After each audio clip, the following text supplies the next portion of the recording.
Paz do Senhor a todos, estamos aí com mais uma lição, aqui é o Evangelista Juninho do Espírito Santo.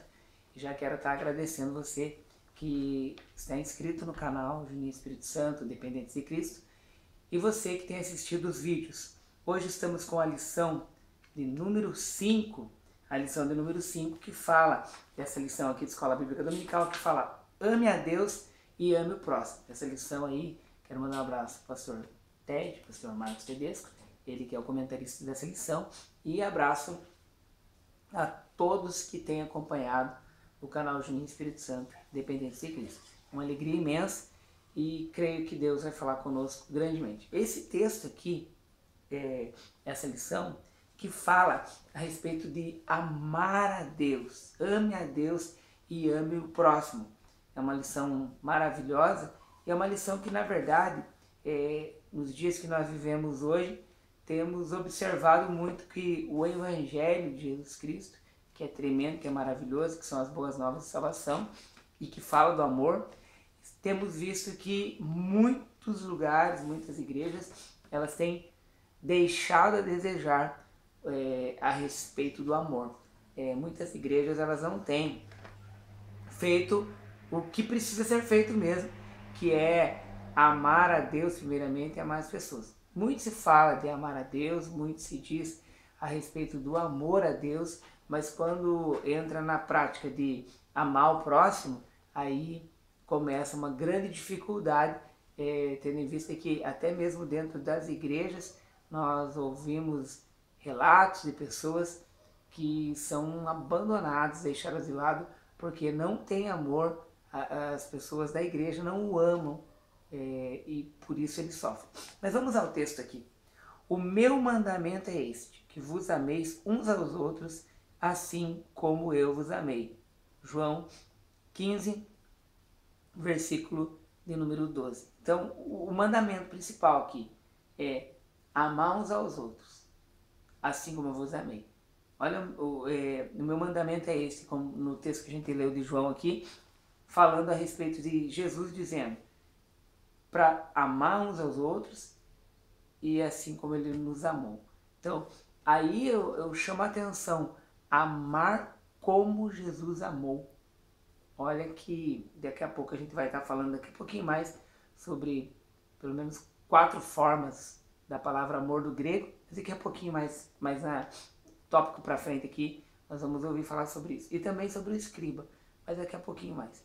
E no livro de Tiago capítulo 2, no versículo 8 até o versículo 10, diz assim: todavia, se cumprirdes conforme a Escritura, a lei real, amarás a teu próximo como a ti mesmo, bem fazeis. Mas se fazeis acepção de pessoas, cometeis pecado, e sois redarguidos pela lei como transgressores. Porque qualquer que guarda toda a lei e tropeçar em um só ponto, tornou-se culpado de todos. Então, se você observar o texto, falando aqui no livro de Tiago sobre o amor, amará o próximo como a ti mesmo. Então, se você pensa em ter o melhor para você, o próximo você tem que ter o melhor para ele também. Então, quando você observa o texto de Tiago aqui, você chega a essa conclusão, que esse sim é amar o próximo. Os objetivos da lição fala que a centralidade do amor no Evangelho, relacionar a lei, Cristo e o novo mandamento, expressar a importância do amor ao próximo. Na introdução, por que será que Cristo aceitou vir ao mundo, sofrer com tanta intensidade e morrer na cruz? É uma pergunta aqui do comentarista. O porquê? Em seguida, tem uma resposta aqui na introdução: por amor a você, a mim e a toda a humanidade. Então, foi por isso que Cristo aceitou vir ao mundo, sofrer com tanta intensidade e morrer na cruz, por amor a você, a mim e a toda a humanidade. E aí nós vemos o Evangelho de João, capítulo 3, o versículo de número 16, que diz: porque Deus amou o mundo de tal maneira que deu seu Filho unigênito para que todo aquele que nele crê não pereça, mas tenha a vida eterna. Então, não perecer, ter a vida eterna, mas Deus amou. Então, esse amor aqui, que depois a gente vai falar sobre isso, mas é o amor ágape, é o amor de Deus sem troca. É um amor que não é um amor em troca. Ah, você me ama, eu te amo também. Não, sem essa troca. Um amor verdadeiro, um amor puro, um amor incondicional. Incondicional, que não há uma condição. Eu te amo porque você me ama. Eu te ajudo porque você me ajuda. Eu sorri para você porque você sorri para mim. Não, é um amor incondicional. Estávamos condenados e perdidos, mas ao aceitarmos a salvação que Ele nos deu, podemos celebrar a vida. Então, essa é a introdução que a gente vai estar falando. Bem, na leitura bíblica em classe, fala aqui de Marcos capítulo 12, versículo 28 até o versículo 34. E eu estarei lendo alguns versículos aqui. Aproximou-se dele um dos escribas que os tinha ouvido disputar, sabendo que lhes tinha respondido bem, perguntou-lhe: qual é o primeiro de todos os mandamentos? Então, é uma pergunta aqui que foi feita. Um dos escribas fez essa pergunta. E Jesus respondeu-lhe: o primeiro de todos os mandamentos é: ouve Israel, o Senhor nosso Deus é o único Senhor. Então, respondendo aqui para o escriba, já está respondendo que a adoração primeiro a Deus, amar a Deus, o Deus de Israel, amar realmente Ele, esse é o primeiro mandamento. É o único Senhor. Tem muita gente que coloca muitos senhores na sua adoração. Às vezes a pessoa fala: não, mas a gente sabe que só tem só um Deus. Mas a questão aqui não algumas pessoas acham que não, eu coloquei só um Deus que só acredita em Deus. Mas quando isso que é difícil que as pessoas entenderem. Tudo que divide a glória de Deus é você estar colocando um outro Senhor no lugar. Mesmo que você não tenha intenção de colocar outros deuses no lugar de Deus, fala: não, eu acredito só num Deus. Quando você divide a adoração, ou quando você dá a glória para qualquer coisa que seja, você está dividindo a glória de Deus. Deus, Ele é único. E quando falo de único, Ele é aquele que é onisciente, aquele que é onipotente e aquele que é onipresente. Quando nós colocamos a nossa adoração além desse Deus que é único, nós estamos dividindo a glória de Deus. Quando nós atribuímos milagres que quem faz é Deus a outro tipo de pessoa ou qualquer outro tipo de personagem bíblico que a gente coloque. Eu coloquei no personagem tal bíblico, Tiago, coloquei o milagre foi por causa de Tiago. Não. A partir do momento que a gente faz isso, a gente está dividindo a glória de Deus. Nem que você não tenha essa intenção, mas você está dividindo a glória de Deus.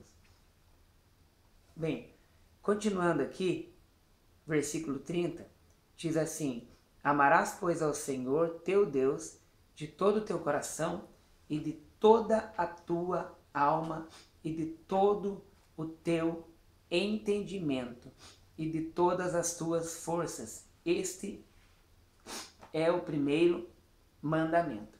Então, lendo aqui, de toda a alma, todo entendimento, do coração, de todas as forças, aí nós entendemos que é totalmente amar a Deus, adorar a Deus.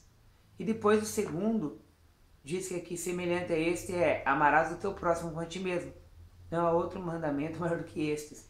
Então, a adoração ao próximo, melhor, adoração ao próximo não, amar ao próximo, amar ao próximo é um dos mandamentos aqui. Então, adorar a Deus, amar a Deus. E aí, amar o próximo, isso tem que acontecer em nossa vida. Esse amar o próximo não é de qualquer maneira, não. Não é dizer que ama, mas na verdade não tem amor nenhum. É realmente amar, realmente se dedicar pelo próximo, realmente é ajudar o próximo. Aí, dentro desse texto que eu li aqui de Marcos, fala a respeito do escriba que conversou com Jesus. Até o versículo 32 diz assim: o escriba lhe disse: muito bem, mestre, e com verdade disseste que há um só Deus e o que há outro além dele. Aí continua até o versículo de número 34. Então, aqui é um escriba. E quem era o escriba? Tem alguns textos até aqui que eu vou ler, mas o escriba, ele era um especialista na lei de Moisés. Então ele conhecia o Pentateuco, que são os 5 primeiros livros da Bíblia. Ele conhecia a lei de Moisés. Então o escriba é aquele que é um especialista e que trazia soluções para questões difíceis, para interpretar na Bíblia, para interpretar na lei de Moisés. O escriba era esse que fazia isso, que interpretava. E ele fazia as cópias exatas para apresentar nas sinagogas, para ter nas sinagogas a lei. Então ele era especialista que conhecia a lei, ele solucionava, interpretava algumas coisas ali, entendia o que era, e também ele copiava, fazia cópias exatas para elas serem apresentadas, para ter nas sinagogas. Agora, no tempo de Jesus, montaram ali também a tradição dos anciões. O que eram essas tradições? Eles fizeram uma lei paralela àquela de Moisés. Vamos ver o que diz Mateus capítulo 15.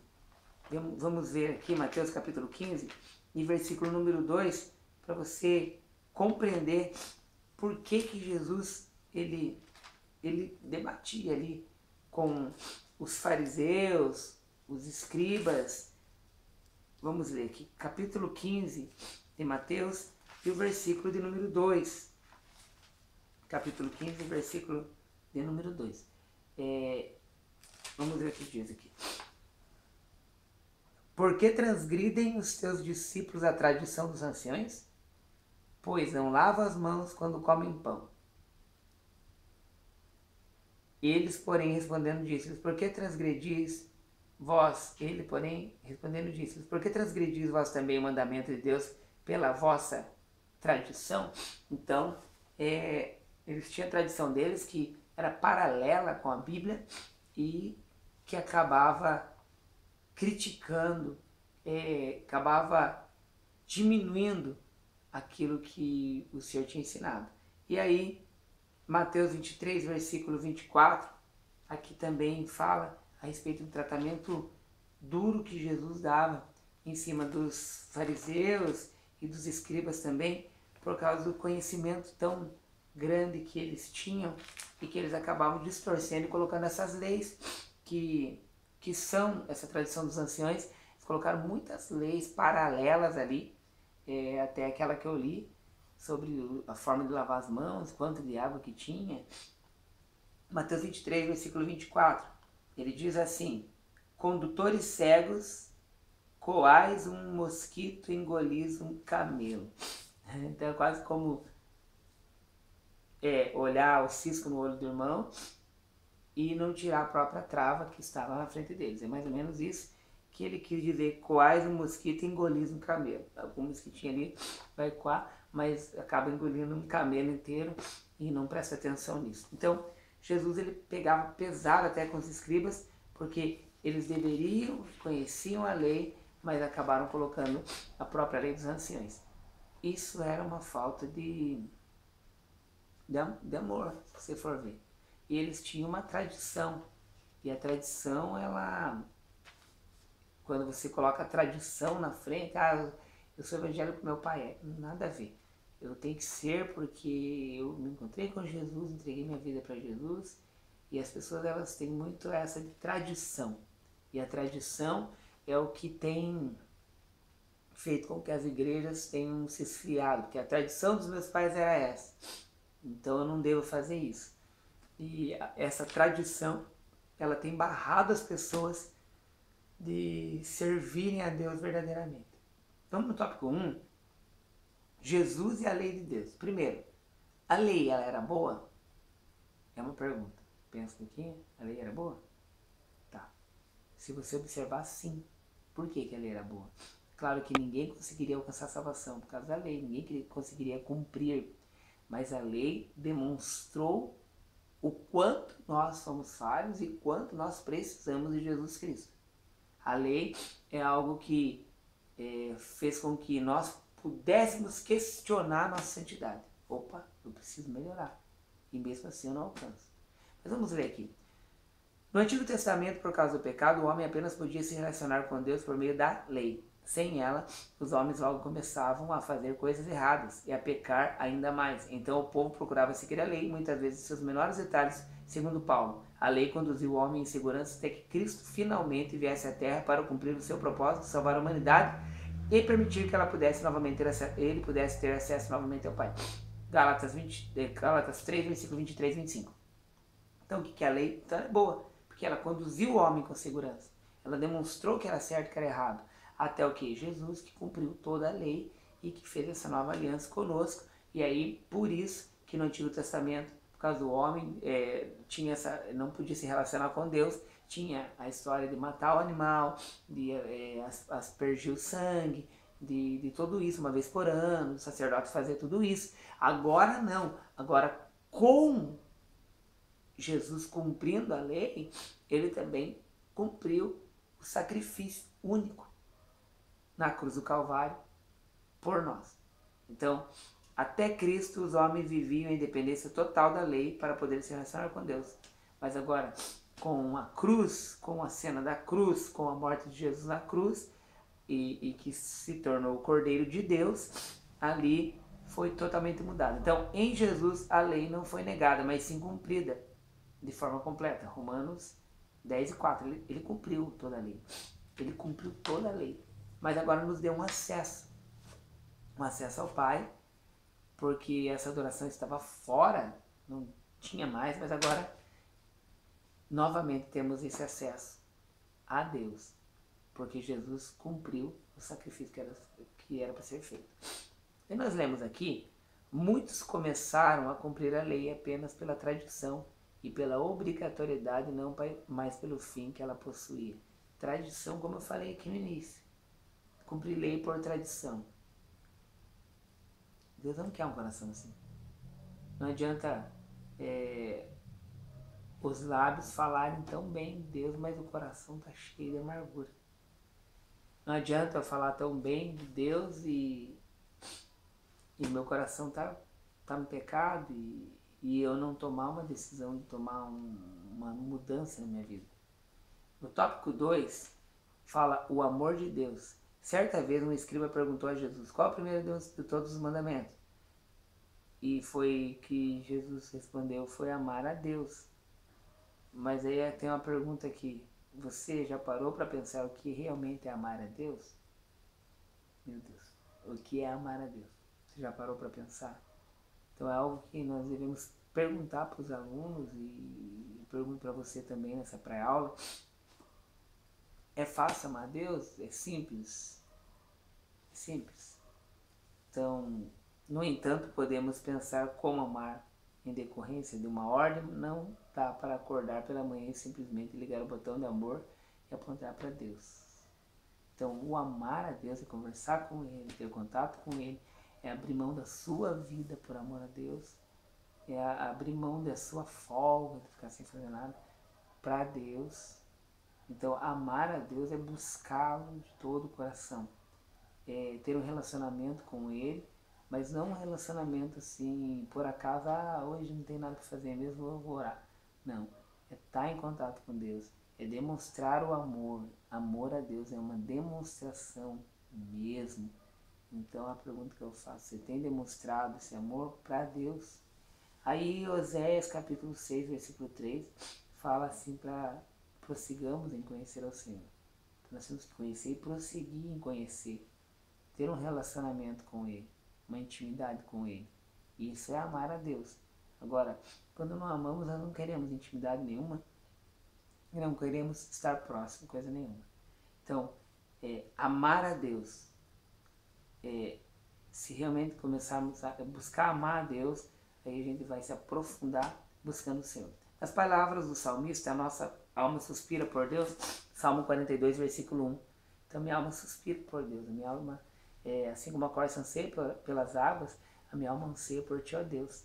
Então, a minha alma, ela necessita, isso é amor, isso é querer estar junto com Deus, isso é querer buscar Deus. Daí, Lucas 14, versículo 33, está escrito aqui: amar a Deus envolve também a renúncia de nossas vontades, desejos e dos atos que não agradam ao Pai. Então você abre mão, você larga de tudo aquilo que você sabe que não é de Deus, bebida, cigarro, droga, fofoca, palavrão, briga, ódio, contenda, divisão, tudo.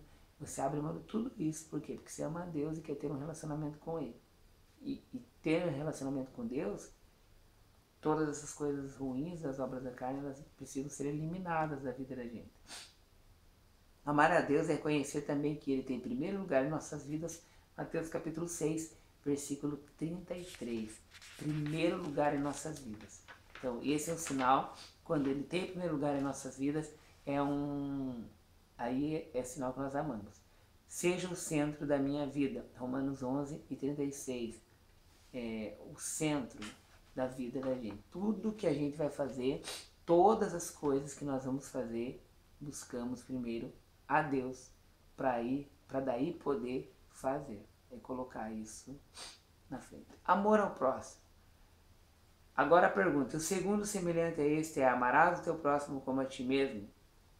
Amar ao próximo como a ti mesmo. Você já parou para pensar no teu amor pelo próximo? A tua preocupação pelo próximo? A tua preocupação pela vida espiritual do teu próximo? De como que ele se encontra ou ela se encontra, como está a vida deles?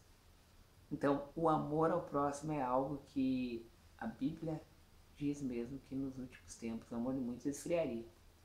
E a gente vê esse tipo de coisa da falta de amor, a falta de preocupação com o próximo. Tanto faz, o próximo está bem, se não estiver também. Entenderam? Então, nós temos isso para falar, porque a falta de amor, ela é muito grande. Aqui, o que fica evidente nessa fala de Cristo é que o que deve nos mover é o amor. Então, movido pelo amor, nós passamos a ser diferente. Então, o amor precisa existir em nós. Quando nós servimos a Deus, realmente somos convertidos e não convencidos, aí o amor, ele acaba fluindo da nossa vida. Acaba ocorrendo o amor. Às vezes observamos que muitas pessoas doam aquilo que não lhes serve mais, e comida não tão boa, roupa já surrada. Então aqui também sobre doação. Tem gente que dá um alimento para alguém, eu vou doar um alimento, tem dá de 1 ano de vencimento. Eu sei que até às vezes a pessoa não viu a data mesmo, mas a gente mesmo que arrecada alimentos, a gente pega alimento aí de 1 ano, há 1 ano atrás que venceu, para dar para quem? E tem gente que vai dar uma meia, já está rasgada mesmo, presta, vai doar. E não é dessa forma. Não tem problema doar roupa usada. Claro que não tem problema. Não tem problema. Já doei, já ganhei, e assim, tudo isso. Mas o problema é, você vai dar aquilo que você não quer mais, que está podre, que está rasgado, para quem usar? Então, sobre amar o próximo, fala a respeito disso também. Amar o próximo, sobre ajudar o próximo. E é claro que muitas pessoas elas não amam, só da boca para fora. Deu sono agora, né? 1 e pouco da manhã. Aqui fala, uma história muito conhecida e cita do bom samaritano, Lucas 10, versículo 25 a 37. Não sei se foi a aula passada ou a aula retrasada, a gente comentou. Daí diz aqui, o pobre homem que fora vítima daquela violência foi alvo de uma bênção, porque o samaritano amava o próximo como ele mesmo. Um valioso exemplo. Então, o próximo, quem que é teu próximo? Todos que estão bem juntinho de você. Às vezes a gente perde de ajudar aquele que precisa. E aí, anotei também 1 Coríntios capítulo 13, e versículo de número 13, pelo que o que fala em língua estranha, ora para que possa interpretar. Daí você vê aqui no, Lucas 13, 13, que fala a respeito assim, agora, pois, permanece a fé, a esperança e a caridade. Estas três, mas o maior dessas é o amor. Então, pode ter um monte de dons, mas o maior é o amor. Então, precisa ocorrer o amor. 1 Coríntios 13, 13, tinha lido 14, mas é 1 Coríntios 13, 13. Um grande desafio, amar como Cristo nos amou. Se amar o nosso próximo como a nós mesmos já é um grande desafio. Mas agora, Jesus afirmar que devemos amar as pessoas com a mesma intensidade que Ele nos amou. João 15, 12. Então observe que é amar mesmo. Hoje tanto fala em amor, mas será que a concepção das pessoas acerca desse sentimento está correta? Não. A gente vê pela história do bom samaritano mesmo, que os religiosos ali, aqueles que faziam parte, como aquele judeu que estava ali, nenhum deles ajudou. Nem o levita, nem o sacerdote, ninguém ajudou. Mas quem foi ajudar? Foi um samaritano, alguém de fora. E isso nos demonstra também que às vezes se espera a ajuda de alguém que está próximo de você, alguém que até congrega na mesma igreja tua. Às vezes você espera até que o teu pastor te ajude. E às vezes quem vai te ajudar? Vai ser o pastor de uma outra igreja. Vai ser os membros de uma outra igreja. Vão ser as pessoas que não estão tão próximas de você, mas que entenderam o mandamento de amar as pessoas, de olhar para o próximo, que o próximo não é só aquele que veste a mesma roupa tua, aquele que ganha o mesmo dinheiro teu, aquele que é da mesma cultura tua, do mesmo jeito teu, da mesma panela tua. Não. O próximo são pessoas que ouviram, para aí, o Juninho é meu próximo. Nem sou da mesma igreja, mas ele é meu próximo. Então é essa a diferença, o grande desafio de Cristo. Cristo amou a todos. Ele era judeu, mas o que ele fez? Amou o gentio, alcançou as pessoas. Amar ao próximo. Ele tanto orava para ricos como para pobres, independente. Então o nosso amor ele tem que ser para todos. E aqui diz também, ele não quis saber se o aceitaríamos, mas ele foi até o Calvário, morreu por nós, João 19, 17. Ou seja, incondicional. Também a demonstração do amor que nos constrange, 2 Coríntios 5, 14. Essa é a medida do amor que devemos ter para com o nosso próximo, um sentimento incondicional. Amar incondicionalmente. É isso que nós temos que ter. É isso que tem que ocorrer na nossa vida. E aí diz sobre os amores. O amor ágape. O que é o amor? O amor ágape é o amor de Cristo. Por quê? O amor ágape é o amor incondicional. Quando morreu na cruz do Calvário por nós. Aí existem outras formas de amor. Porque por natureza a gente tem 3 tipos de amor. A natureza do ser humano.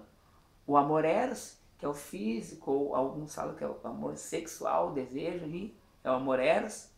O storge, que é o familiar, pela minha família que eu amo, esse é o natural. O eros, o storge e o filéu, que é o amor de amizade, que vem do filéu, vem também na palavra de Filadélfia, o fraternal. Então, esses 3 amores aqui, o físico, que é o eros, o storge, que é o familiar, e o filéu, que é a amizade, esse é o natural do ser humano, que precisa ter. Aí o ágape, que é o amor incondicional, esse que tem que sobressair. É o amor que eu e você temos que ter, que é o amor incondicional, e é o amor de Cristo por nós. Por isso diz que nós temos que ter o amor, amar as pessoas como Cristo nos amou. Porque nós temos a mente de Cristo. Então, é essa forma de amor que nós temos que ter. Ame a Deus e ame o seu próximo. E quem ama, perdoa. Quem ama, acaba compreendendo, porque ama.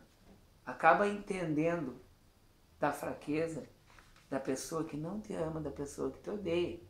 Às vezes você pergunta assim, como que pode alguém me odiar? Alguém me odiar sem eu nunca ter feito nada para ela. Alguém às vezes pergunta isso. Alguém acaba perguntando esse tipo de coisa. Como que pode alguém me odiar? Então, na verdade, nós devemos amar. Nós devemos ter um amor incondicional. É esse amor que nos movimenta. É esse amor, o amor ágape. Então que você venha guardar isso no teu coração, que Deus abençoe tua vida cada dia mais, que você venha ter esse amor incondicional, esse amor ágape. Tá bom? Deus abençoe tua vida em nome de Jesus. A paz do Senhor. Até semana que vem, se Deus quiser. E vamos estar postando hoje de madrugada, amanhã cedo. Com certeza está lá. Deus abençoe em nome de Jesus.